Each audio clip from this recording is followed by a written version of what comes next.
ഒരു പുതിയൊരാൾ വീട്ടിലിരുന്നിട്ട് അയ്യോ എനിക്ക് അവസരമൊന്നും കിട്ടണില്ലല്ലോ എന്ന് പറഞ്ഞിട്ട് കാര്യമുണ്ടോ? നമ്മളുടെ കയ്യിൽ എന്താ ഉള്ളതെന്നുള്ളത് അവർക്ക് കാണിച്ചു കൊടുത്തിട്ട് ചാൻസ് മേടിക്കണം. കരയുന്ന കുട്ടിക്ക് പാലുള്ളൂ. സിനിമാ മോഹങ്ങളുമായി നടക്കുന്ന സുഹൃത്ത് 2010 മുതൽ ഒരു സ്ക്രിപ്റ്റ് എഴുതി കംപ്ലീറ്റ് ആക്കി അടിവരയിട്ട് വയ്ക്കുന്നു. ഇരിക്കട്ടെ. ചെന്ന് കയറാത്ത സ്ഥലങ്ങളും മുട്ടാത്ത വാതിലുകളുമില്ല. വിനീത് ശ്രീനിവാസൻ ഒരു സ്ക്രിപ്റ്റ് എഴുതുന്നു, വയ്ക്കുന്നു, നടക്കുന്നു. തൊട്ട് പിറ്റേ ദിവസം പ്രൊഡ്യൂസർ റെഡിയാവുന്നു, ബാനറുണ്ട്, എല്ലാം ഉണ്ട്, ചെയ്യാൻ റെഡിയാവുന്നു. ഇവിടെ ആർക്കാണ് പ്രാധാന്യം? ഏതൊരു വ്യക്തിക്ക്, എൻ്റെ കുഞ്ഞായാലും അത് കുറച്ച് കറുത്തതാണെങ്കിലും എൻ്റെ മനസ്സിൽ ആ സിനിമ എന്ന് പറഞ്ഞിട്ടുണ്ടെങ്കിൽ ഒരു വലിയ സംഭവമായിരിക്കും. അതേപോലെ തന്നെയാണ് നിങ്ങൾക്ക്. ഈ സംഭവം വായിച്ചു നോക്കുമ്പോൾ അത് മാർക്കറ്റ് ചെയ്തിട്ട് വിപണന സാധ്യത ഉണ്ടോ എന്ന് നോക്കും. എന്നിട്ട് മാത്രമേ ഞാൻ കുറ്റപ്പെടുത്തിയിട്ടൊന്നും കാര്യമില്ല. ഇവിടെ നടക്കുന്ന സംബന്ധിച്ച് ഇപ്പം തമിഴ്നാട്ടിൽ പിസ എന്നൊരു മൂവി ഷോർട്ട് ഫിലിം മേക്കേഴ്സ് ആയിരുന്നു, അവർ വന്നു. ഇപ്പോൾ അവിടെ ഒരു ട്രെൻഡ് ഉണ്ട്, ഷോർട്ട് ഫിലിമിൽ നല്ല കഴിവുള്ള പിള്ളേർ ഇപ്പോൾ ഫിലിമിലേക്ക് വരുന്നുണ്ട്. പക്ഷേ ഞാൻ ഏതാണ്ട് ഒരു 10 പ്രൊഡ്യൂസറിനെ കണ്ടു, 10 പ്രൊഡ്യൂസർ എഗ്രി ചെയ്തു, കഥ ഇഷ്ടമായി. പക്ഷേ പറയുന്ന റീസൺ, മോനെ ഇത് പുതിയ ആൾക്കാർ ചെയ്യാൻ പറ്റില്ല, സാറ്റലൈറ്റ് ഇല്ല. Everything works according to satellite, ഇല്ലാതെ ഒന്നും നടക്കില്ല. ഷോർട്ട് ഫിലിംസ് ഞാൻ ആക്ച്വലി കരിക്കുലത്തിൻ്റെ ഭാഗമായിട്ട് മാത്രമേ ചെയ്തിട്ടുള്ളൂ. ഇവരിപ്പോൾ ഈ പറയുന്ന രണ്ട് തട്ടിലാണ് ഇപ്പോൾ സംസാരിച്ചുകൊണ്ടിരിക്കുന്നത്. അതിലെന്താ അഭിപ്രായം? ഷോർട്ട് ഫിലിം ചെറുതുമല്ല, ഫീച്ചർ ഫിലിം വലുതുമാണെന്ന് ഞാൻ വിചാരിക്കുന്നില്ല. കാരണം ഷോർട്ട് ഫിലിം ഇന്നും ഞാൻ ചെയ്യാൻ തയ്യാറാണ്. തമിഴിലെ പോലെ വേറൊരു ഇൻഡസ്ട്രി ആയിട്ട് വളരാൻ, അല്ലെങ്കിൽ ഒരു സിനിമയിലോട്ട് വരാൻ സിനിമയിൽ നിന്ന് തന്നെ ഒരു തടസ്സമുണ്ട്. എനിക്കറിയുന്ന കുറച്ച് ടീംസ് ഉണ്ട് തമിഴ്നാട്ടിലുള്ള. അവരുടെ ഷോർട്ട് ഫിലിംസ് നല്ലതാണെന്ന് അറിഞ്ഞപ്പോൾ അവർക്ക് AR മുരുകദാസ് അങ്ങനെ കുറേ പ്രൊഡ്യൂസേഴ്സ് സപ്പോർട്ട് ഉണ്ടായിരുന്നു, കുറേ ഡയറക്ടേഴ്സ് നല്ല സപ്പോർട്ട് ഉണ്ടായിരുന്നു. അവർക്ക് വേണ്ടി ഇൻവെസ്റ്റ് ചെയ്യാൻ റെഡിയായിരുന്നു AR മുരുകദാസ്. നമുക്കിവിടെ ഒരു ഷോർട്ട് ഫിലിം മേക്കേഴ്സിനും അങ്ങനത്തെ ഒരു എക്സ്പോഷർ കിട്ടുന്നില്ല.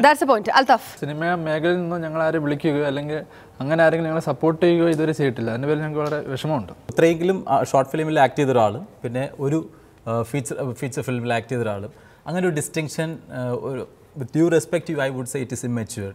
വേറൊരു കാര്യം കൂടെ അദ്ദേഹം പറഞ്ഞു, എന്താണ്, അത് ഞാൻ എഗ്രി ചെയ്യുന്നു. ഏതാണ്, ന്യൂ ജനറേഷൻ. എവറി ടൈം അവിടെ ഒരു generation, every time there is A new generation. അതിന് ഇപ്പോൾ 2020 ക്രിക്കറ്റ്, സോ ഇറ്റ്സ് ഓൾ ഒരു ഹൈപ്പത്തറ്റിക്കൽ സിറ്റുവേഷനിലാണ് എല്ലാവരും ഇങ്ങനെ സംസാരിക്കുന്നത്. പിന്നെ നമുക്കിതിനെ ഒന്നെങ്കിൽ ഒരു പാഷനായിട്ട് കാണാം, അല്ലെങ്കിൽ ഒരു ഇന്നോവേഷൻ എല്ലാ ഫീൽഡിലും ഉള്ളതാണ്. ഒരു പാഷൻ, ആ പാഷനിൽ നിന്നും ചിലർ വമ്പൻ സിനിമ എന്ന് പറയുന്ന ആ ഫ്രേസിലേക്ക് പോകുന്നു.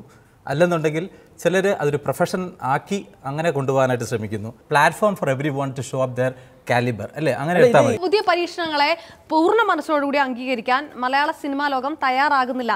അതല്ലേ സത്യം? സത്യമല്ല. ആരാ പറഞ്ഞ് തയ്യാറാവുന്നില്ല?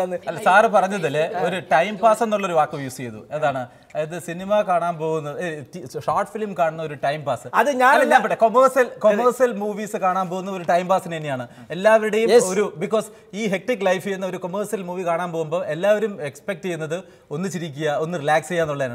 ഷോർട്ട് ഫിലിമിനെ അതുകൊണ്ട് നമ്മൾ അത്രയും ബിലിറ്റ് ചെയ്ത് കാണേണ്ട കാര്യമില്ല. ഒരു സംവിധായകൻ പറഞ്ഞതാണ്, അതായത് ഒരു ഭക്ഷണം കഴിഞ്ഞിട്ട് ഒന്ന് ബ്രേക്ക് ടൈമിൽ ഇരുന്ന് കാണുന്നതാണ് ഷോർട്ട് ഫിലിം എന്ന് ഇദ്ദേഹം തന്നെ പറഞ്ഞത് കൊണ്ടാണ്. അതൊരു കാഴ്ചപ്പാടാണ്. നാട്ടിൻപുറങ്ങളിൽ നിന്ന് സിനിമാ കൂട്ടങ്ങൾ മായുകയും സിനിമ കാണാൻ മൾട്ടിപ്ലക്സുകളിലേക്ക് മാറുകയും ചെയ്തപ്പോൾ യൂത്തിനെ പിടിക്കാൻ ഏറ്റവും നല്ല ആയുധം യൂട്യൂബ് തന്നെയാണ് എന്ന് മനസ്സിലാക്കുന്നു ഈ കുഞ്ഞൻ സിനിമകളുടെ അണിയറക്കാർ. അതുകൊണ്ട് യഥാർത്ഥ ന്യൂ ജനറേഷൻ ഉണ്ടാകുന്നത് യൂട്യൂബിൽ തന്നെയാണോ?